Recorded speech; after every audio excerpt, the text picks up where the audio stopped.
This is From Hero to Zero, a show about the misconception of the demise of the music industry. We talk to heroes to make sense of the alleged zero, the music business.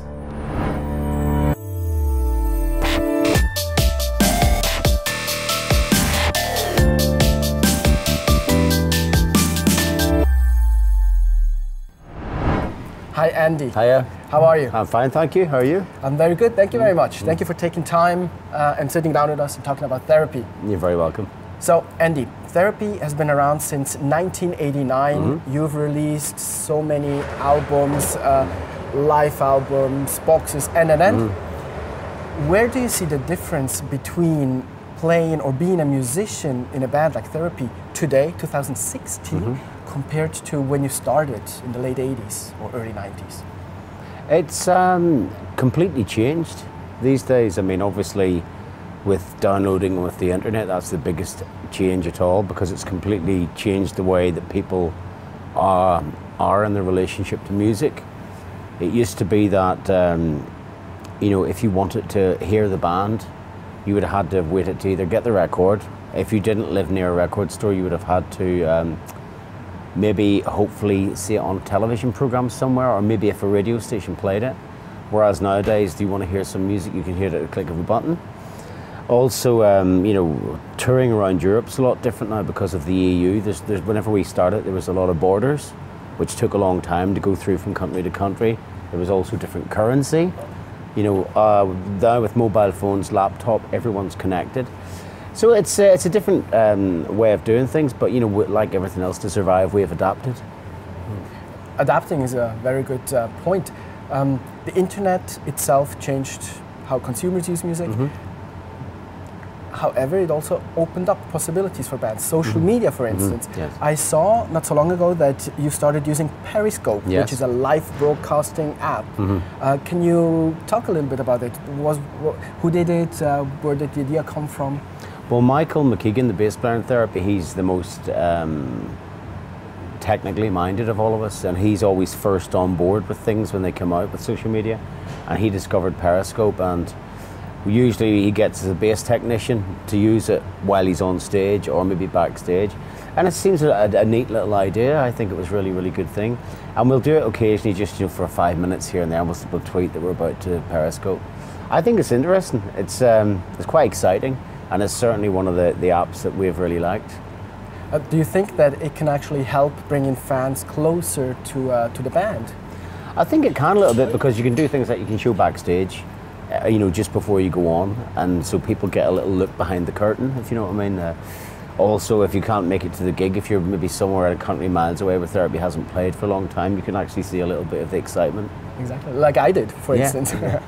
And in 2006, I read that you posted on your website that people can vote, I think, for 12 songs or something like that, in order for you to create a set list and then play those songs live.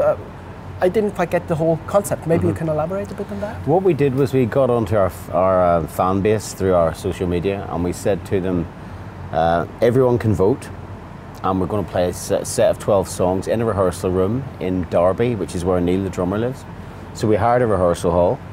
We got the 12 songs voted for by the fans, and then what we did was we recorded them live with a camera, with a mixing desk as well, because there's a recording studio upstairs. We recorded all 12 songs, and then for the people that voted, they had a chance to buy, I think it was very, very cheap, they bought a DVD with the live performance and the 12 tracks on it. Beautiful. Where did the idea come from? How did you come up with the idea, or who? Well, no, we all came up with it because we rehearsed. We were rehearsing on and off in this place in Derby, in the recording studio upstairs, and we thought, you know what, we could actually do a live web gig.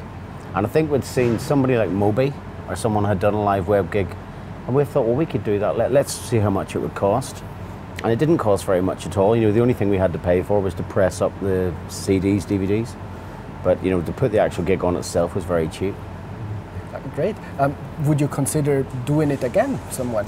I think I'd like to do it again. I'd like to do it a bit better this time. I think there was a few technical hitches, you know, because it was the first time we'd tried it. It was 2006. Yes, it was 2006. So I think if we did it again, there'd be a lot more new material as well. You know, there'd be songs that we hadn't released in 2006 that we could play now. Sure, interesting. And talking about doing it, like do it yourself, which often has a negative connotation. Personally, I think nowadays, why not? Many bands can do many things by themselves. You actually self-financed and self-released the Gamel box in 2013. Yeah. Why did you self-release it or even self-finance it instead of going with a major, for instance? It's down to things that in this day and age, we do everything that we can to run the business as best as we can, you know. So things like the Gamel box set, we licensed from the major label. We realized we'd make more money for the band because, you know what, not for personal reasons, but to keep the band running, we need to pay road crew. We need to pay, we've got 2 places where we keep our equipment. We need to pay rental on those places.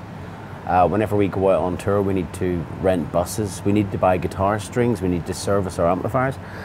So, you know, we thought if we went through a major, we wouldn't have made very much money on it to put back into the band. But by doing it ourselves, it meant that the money that we did make from the box set went straight back into the band's bank account to help finance touring. And it's the way that we work, you know, we're very much, you know, we have a record deal, but when we go on tour, for example, you know, a country like Switzerland where we're not as popular as maybe somewhere else, if we go on tour Germany, Belgium, Holland, Ireland, UK, we have a tour bus, a lot of guitar technicians, whatever. Whereas when we come to somewhere like France or Switzerland where we maybe only play to 100, 200 people, we do everything ourselves. We drive and stay in really cheap hotels, we drive ourselves, we set our own equipment up. And that means we make money because it's just a matter of, in this day and age, with record sales not being what they were, it's all about the live show. And you know, we just adjust ourselves, whether it's the box set releasing, whether it's self-roading, whatever different country we're in, we change to meet that. And it all means that, you know, we can still be professional musicians. We're never going to have debts to pay anybody, you know what I mean? We don't want to get a big debt from the place where we keep our equipment one day for thousands of pounds and not be able to pay it. Sure. Does it bother you that record sales, physical sales, plummeted since the Web 2.0 came into play? Well, it's always nice to sell more records, but it's the reality of life is that nobody really buys records anymore. Maybe people my age still buy them, but you know, I have a teenage son and he doesn't buy records, and neither do his friends, but they listen to a lot of music. And what you have to do then is you have to make sure that you tour a lot, you sell merch, you know, and that's how you make your money these days. You know, and also, you know, that the money out there for making records has fallen as well. In the 90s, whenever we released a record, we were given big budgets to go into big studios. Nowadays, we're working with a really good record label called Amazing, but everything's tightly budgeted. You only have so much money to make a record. So that we just have to be very careful what we do. But you know, I'm not bitter about the internet or anything like that, because you know what it means is if someone comes to tonight's show and tells his friend, I've heard this band called Therapy, he can just get his phone and hear us. You know, he doesn't have to make a trip to the record shop, so that it's got its advantages. Exactly. So still talking a bit about budgeting. From your last record, you released 2 singles. Is that 2 singles, right? Still Hurts and Decimate. Yeah. And both were digital-only releases. Yeah. Was that because of budget reasons or? Well, that was because of budget reasons, but the record company are releasing one more single in March, Tides, off the album, and it's getting a physical release because they've said that they really like the song and they've thought that they want to make it available in CD or vinyl. So that's coming out in March. It'll be available for download and also on CD. Oh, perfect, very nice. So we've been talking about different mediums, right? So 35 years ago, there was the song Video Killed the Radio Star, right? Then someone else came, I forgot the artist, but Internet killed the video star. Right, okay. New question, did music streaming kill the music star? What do you think? I don't think so. I think people will always prefer going to live concerts. Streaming's good, but it's I like football as well, you know, and I would rather come and watch a football match or go to a rock concert in the real world than watch a stream of it, and I don't think it ever will. I think you cannot beat whenever you're standing in a crowd, you feel the vibration of the speakers and the music physically moves you. You know, you can't get that with a little pair of headphones and a laptop, so I don't think that'll ever die, no way. Nowadays, people can go online and just listen to one song, stream one song, buy one song. So somehow the art of the album seems to be dying. Do you agree with that, or do you think that is not true?